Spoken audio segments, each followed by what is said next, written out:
శ్రీమన్నారాయణ. 6వ తేదీ ఆదివారం, తొలి ఏకాదశి. ఆ రోజు విశిష్టత గురించి ముందుగా తెలుసుకుందాం. భవిష్య పద్మ పురాణాల ప్రకారం తొలి ఏకాదశి తర్వాత శ్రీమన్నారాయణుడు 4 నెలలు యోగనిద్రలోకి వెళ్తారు. అందుకే దీనిని శయన ఏకాదశి అని కూడా పిలుస్తారు. శ్రీమన్నారాయణునికి అత్యంత ప్రీతి అయిన రోజు ఏకాదశి.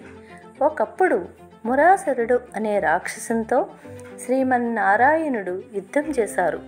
అయితే మురాసురుడు బ్రహ్మ వరప్రసాది, అందువలన ఎంతకీ యుద్ధం ముగియలేదు. దాంతో విష్ణుమూర్తి అలసిపోయి ఒక గృహలోకి వెళ్ళి విశ్రమించారు.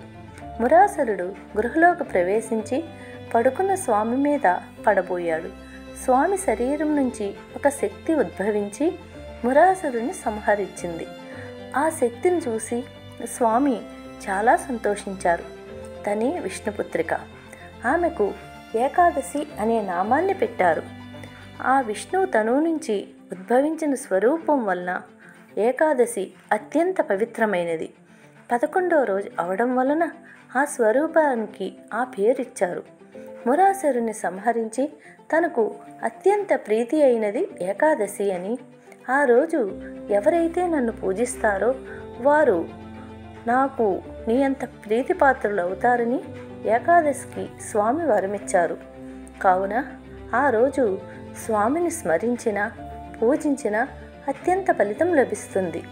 మురాసురుడు ఆమెను సంహరించే సమయానికి బియ్యంలో దాగున్నాడు. బియ్యంలో దాగున్న కారణంగా ఏకాదశి రోజున బియ్యం తినరాదు అనే నియమం ఉంది. అన్నం తినకుండా ఏకాదశి ఉపవాసం ఎవరు చేస్తారు వారు విష్ణుమూర్తికి అత్యంత ప్రీతిప్రాతులు కాగలరు. ఆ రోజు జొన్న పేలాలు పంచినా తిన్నా ఎంతో మంచిది. మనం పంచిన జొన్న పేలాలు ఎన్ని కణాలు మన చేతుల్లోంచి వెళ్తాయో అన్ని దివ్య సంవత్సరాలు స్వర్గంలో ఉంటారని ప్రతీతి. ఆ రోజు విధిగా విష్ణు పారాయణం, విష్ణు పూజ చేయాలి. స్వామి అనుగ్రహంతో ఆర్థిక సమస్యలు, వ్యాపార సమస్యలు తీరుతాయి. ఈరోజు ఆయన్ని పూజించడం వలన ఆర్థికపరమైన అడ్డంకులు తొలగిపోతాయి. సంపద వృద్ధికి, విజయానికి మార్గం సుగమనం అవుతుంది. విష్ణు పారాయణం రాని వాళ్ళు స్వామిని స్మరిస్తూ, స్వామివారి నామాన్ని స్మరిస్తూ ధ్యానించాలి. జై శ్రీమన్నారాయణ.